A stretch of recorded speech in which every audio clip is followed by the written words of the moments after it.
Thank you. Good to be here. At this conference, yeah, fantastic organization by you guys. So my talk today is on the freedom of chains, transcending with data that's public, semi-public, and private. Um, why should you listen to me? I got my PhD about 20 years ago. It's a long time, but I still hold on to it. In 2014, started with Medici Ventures here locally, and that was kicked off by Patrick Byrne, trying to create a more fair stock exchange because he had seen the manipulation that affected his company. And in 2016, we launched with T0, which was the first SEC effective stock exchange for crypto. And it's funny, they don't ever actually approve anything. The best we can get is effective when they stop asking you questions and then the time runs out and you can go ahead, but they never really bless anything. Just keep you on the hook forever, I think. So in 2018, I moved to one of their portfolio companies, Medici Land Governance, and that's where I still work. And we work for land rights, especially in South America and Africa. And we've written some of that to blockchain, which I'll show a little bit. Anarchist, since I can remember, snowboarder, and that's one of my favorite things here in Utah since 2015. And I'm excited by authentic data and personal data and local communities. And this talk is going to be about cryptocurrency applications in general, not just Dash. So bear with me, and I hope that it's helpful. First thing I want to do is encourage everybody to watch this talk. Eric Voorhees, 2 weeks ago, gave this talk a permissionless. I hear he got a standing ovation. It's fantastic. 2 quotes that I love. You may not realize it, but what we are building is the economic defense of modern society against plunder and restriction by the state.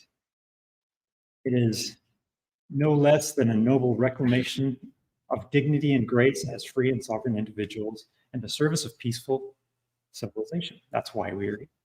That's inspiring to me because, yeah, that's why I'm here. Peaceful civilization. And for those of you who believe that ITC is right, that's what I have to say about that. Okay, so freedom. We have, some basic freedoms, and then when we have, when we don't have restrictions on us, then, some capabilities that we build, some technologies enable even more freedom. For example, metallurgy, flight, that enabled us to go farther than we ever could before and faster.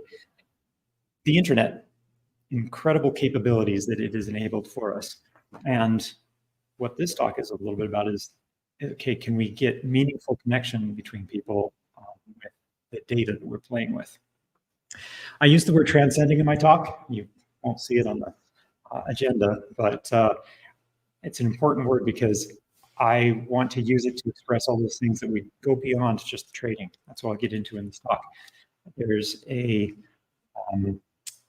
phrase MTP that I just heard this week. Peter Diamandis, who started SpaceX and the X Prize and all these world-changing initiatives, talks about, do you have a massively transformative purpose that you're looking forward to?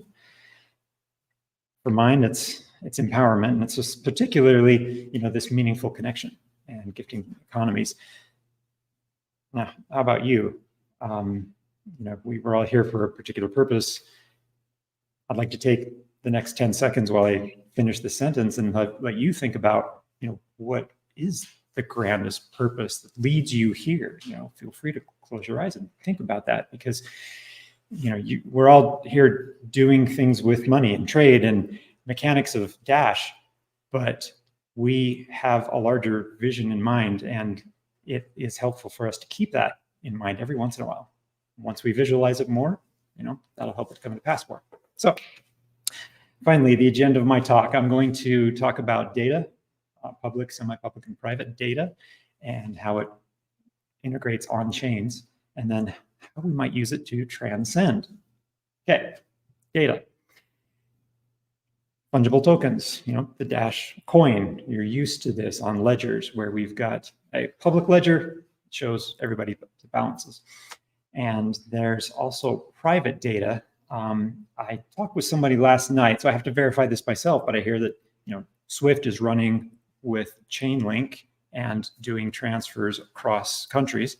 And I don't think they're doing that on the public ledger. I could be wrong, but that seems like a private data set that they're using to keep track of those, but it's useful for them. Now there's ranges of public and private in organizations. So there's public fiat revenue generating organizations. I think of Coinbase as one of those. It's an exchange, deals in the crypto industry, but it's generating fiat currency for their shareholders.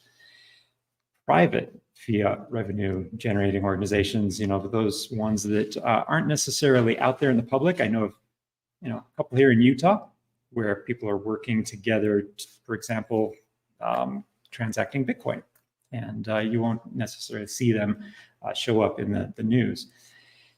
There's, private crypto revenue organizations that are just dealing in crypto, and that's some of the things I think we've heard today. DAOs are, of course, this, where often they have their own coin, and you do voting and everything's there's algorithms that run the organization. So these fungible tokens are useful. We all know about non-fungible tokens, markets such as OpenSea and Rarible to trade. Soulbound tokens, you may have heard of this from Vitalik and some other writers, saying that you have a token that stays with you forever. And I think there's some bad ideas in there, but it's an idea for these non-fungible tokens. And then property ownership. This is an area where I work a lot in because we write land records to blockchain.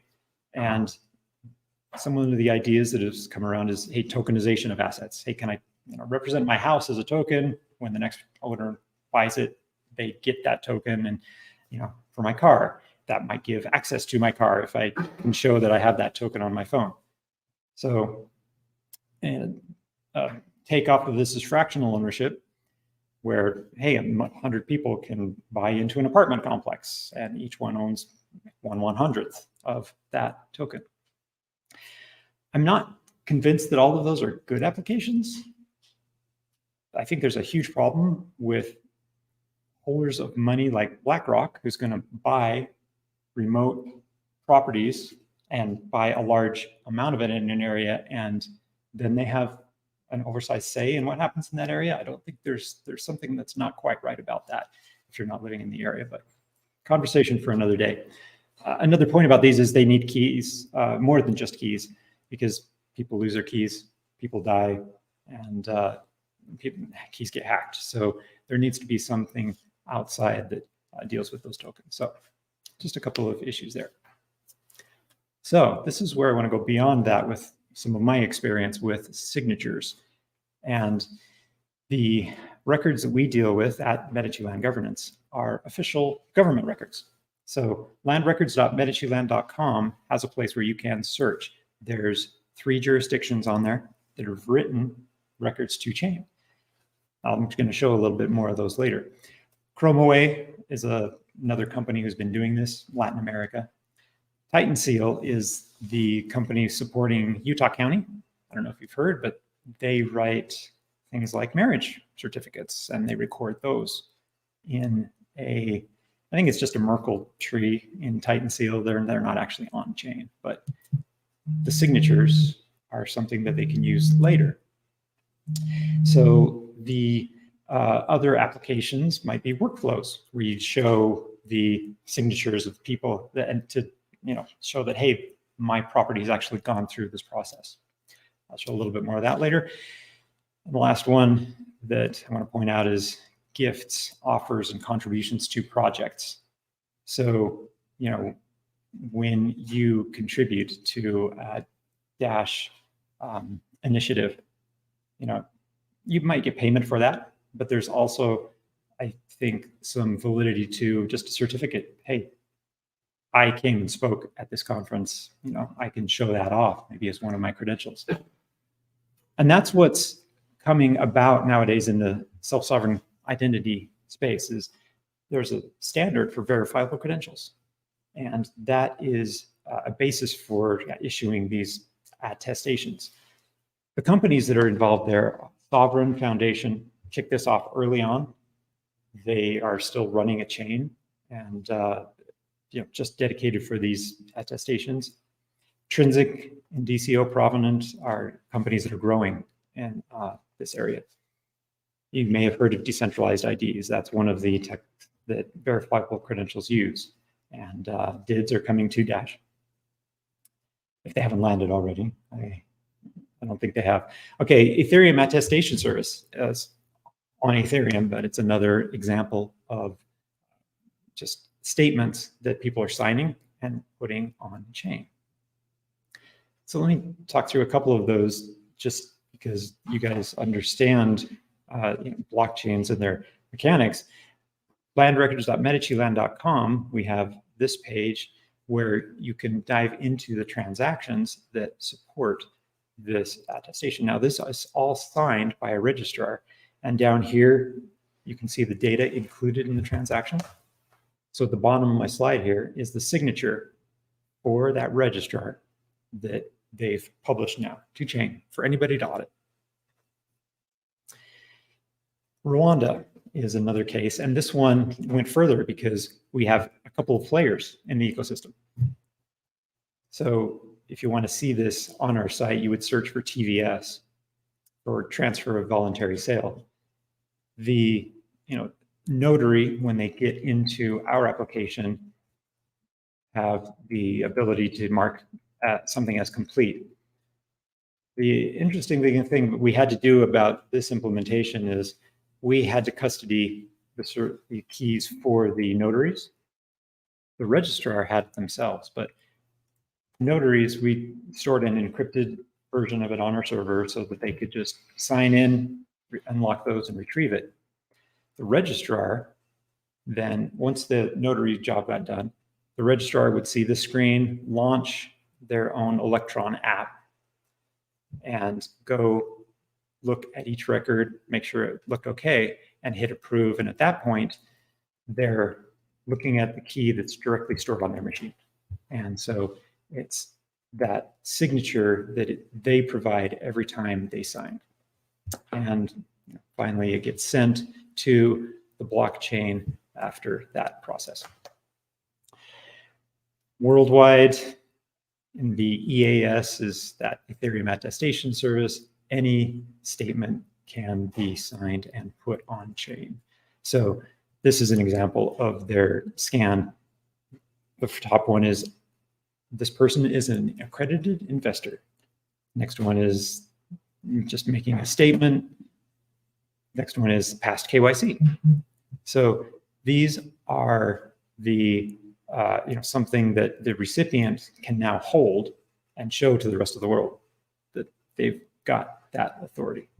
So I think it's a pretty straightforward use case that most of you understand, but I want to point out that this is leveraging the signatures and not anything about the tokens that are on the chain.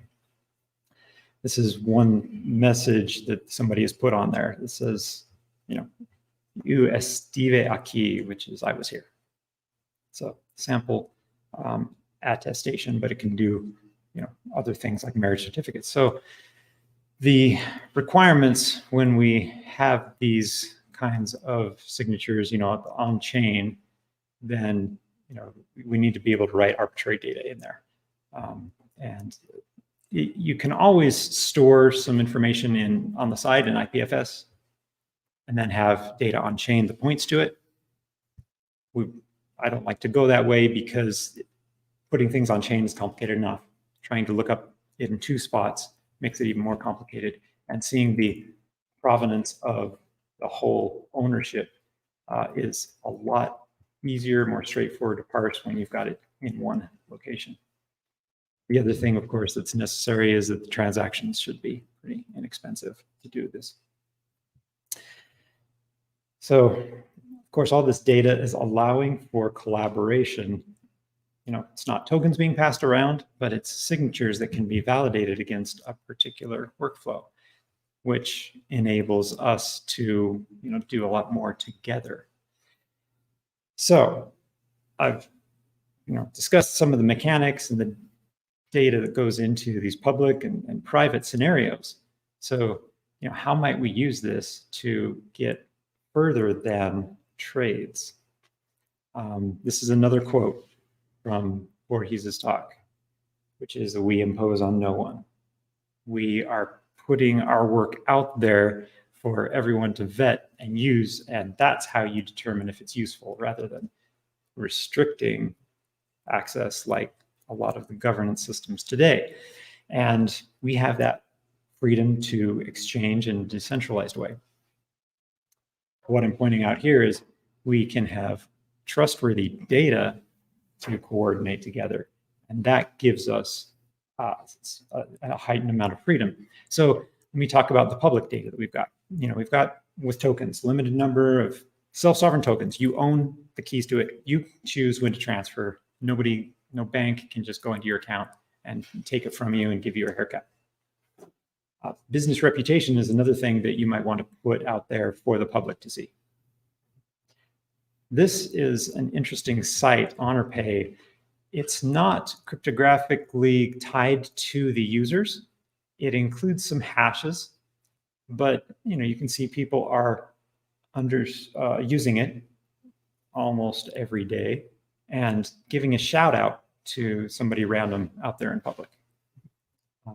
That is, I think, it puts a face to and a humanity to some of these attestations. And I've collaborated with Colin, the creator of ShareBay, and got the source code. And someday we might be doing real cryptographic signatures with wallets between these people. So let's talk about semi-public data. That was public data. So in this realm, we have land records, where not all of your information you want published on chain. It's funny, in Wyoming, in the US, most of the information, your name is out there, and anybody can see it tied to your portion of land. Rwanda was actually more restrictive and wouldn't let us publish people's names, which I think is the right way to go. EAS, the Ethereum Attestation Service, does have cases where the purposes are shown, like I showed before. It's an accredited investor. But this particular one you can see is off-chain. So the information, there's part of it that's put on chain, but some of it is hidden and ready for the recipient to be able to prove. If they want to go walk into a bank, they can show, hey, this is me. I have the data that matches that hash, and I have the keys. That could be verified, but the rest of the world doesn't see what that is.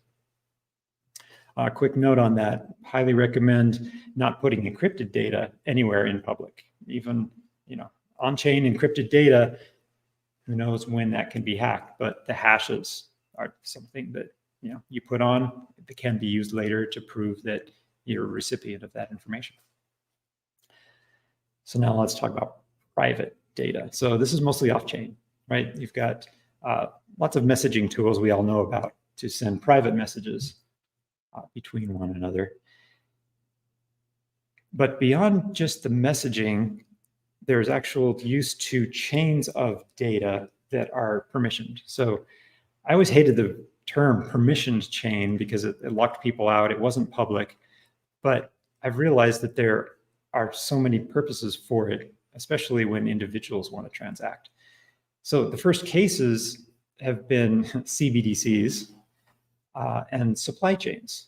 And supply chains is a great one because you've got a set of players who don't necessarily need access to all of the information underneath. But when a supplier from Mexico supplies grain to the next person in the supply chain, they'll sign off and put their reputation on the line that payload is as they say it is.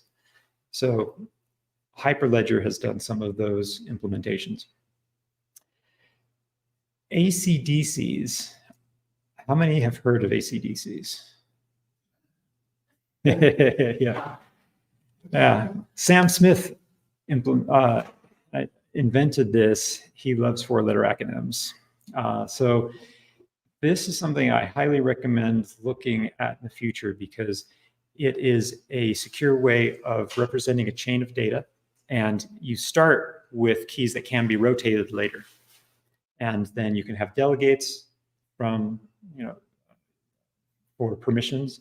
And these become verifiable credentials that are very secure, and you can track the provenance of them. So this is an interesting technology in the future, and they have a space for Ricardian contracts on their platform. Another one that I consider to be a chain of data that's permissioned is the Lightning Network. You can get a group of people together and transact together totally privately.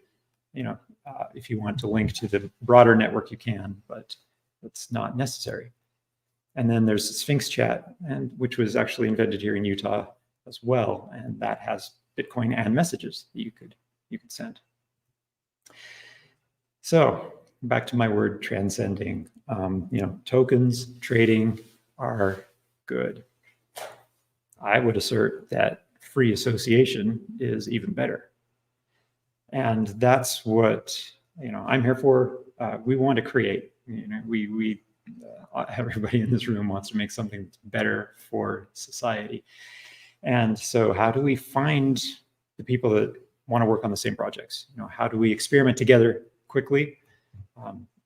You've probably heard of things like Gitcoin that tries to reward people with their coin for their projects.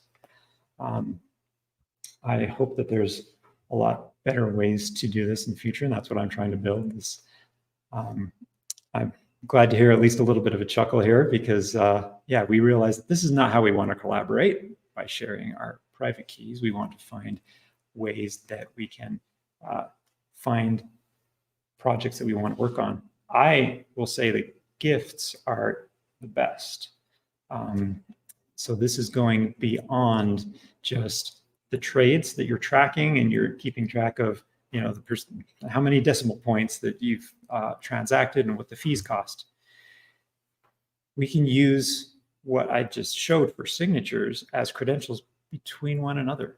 So in our bountiful voluntarist community, almost every week, we've got somebody that, we've got people that give their time to the organization, and we record it. We have about 4 years now of records of people who have given their time and attended, and that can be a potential credential for going into another group. Maybe if you've participated in the Rotary for that many years, you could show that to a potential employer or a school that you're trying to get into. So this is where I'm going to call out my own project, livesofgifts.org. This is my way of hoping that we can make secure data attractive and empower some coordination between people. So I will invite you, if you believe in local power and voluntary association, is one thing. And then second is giving more to your community and to future, then I do want to give you access to my platform. Right now, you'll have to talk to me so that you can use it, because right now you cannot get on unless you know somebody who does. So the whole model is, if you have a network, you invite people, and they, give them permissions, and then they can add attestations for each other. But at least you're connected to the network. There's no random sign-ins on it, and I hope there never will be. Now, once you do that, you can onboard other people, and I wouldn't even know who they are. I can see IDs on my system, but these are chained together. This is not a blockchain with any tokens, but there are rate limits on what people can do. So I've been practicing offering gifts, and not just offering gifts, because that seems a little bit prideful. It's like, hey, I'm giving you something. I'd love to record when people give me things, and I hope that I get more and more of a collaboration there, where I recognize when people are giving me something, like you're giving me your attention right now. Very much appreciated. The next version is coming out next month. The one on there is more like a command line usage. It's got mobile, iOS and Android that you can use, but it's filling out forms.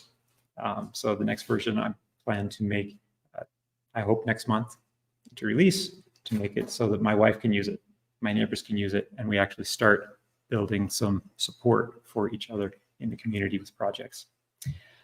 So that is the end of my talk. I hope I've given some good information about public, semi-public, and private data, and some new ways that you might be able to use it and use it to find transcendental purposes. In Eric's talk, he said, we're being persecuted by the SEC, by all kinds of branches of government and FBI and anybody who wants to track you. But he said, take this as a challenge and be grateful for every noble challenge that you face in your work, for you are alive and your work is important. Thank you very much. I will take any comments, questions, and collaboration ideas.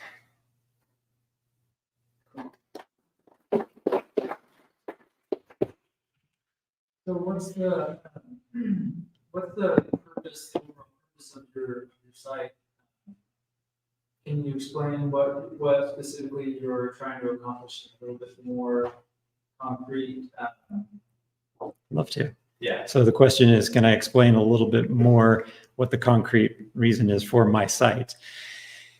Looking at what it takes to build a free community where you have free association, there's one way to do it is to go move out into the boonies and get a bunch of like-minded people and live together.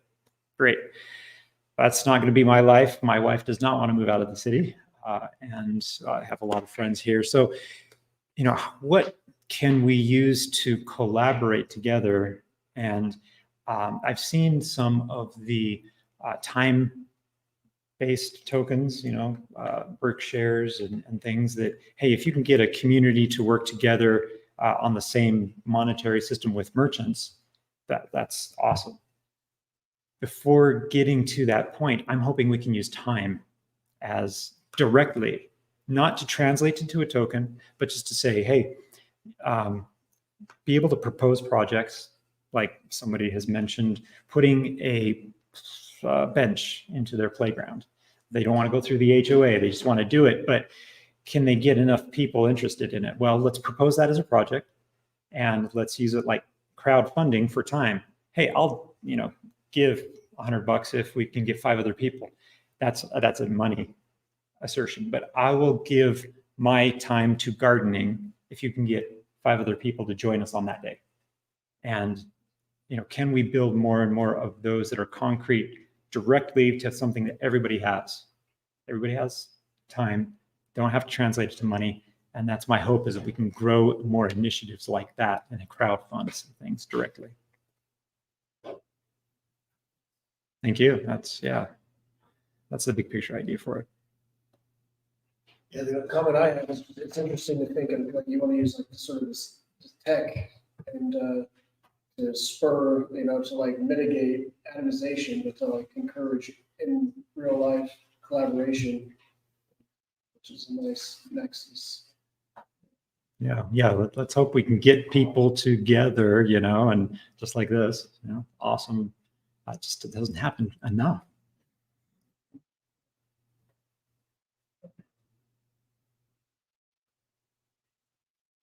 What about difficulties to adoption? Do you foresee, say next month you hope to have another version out?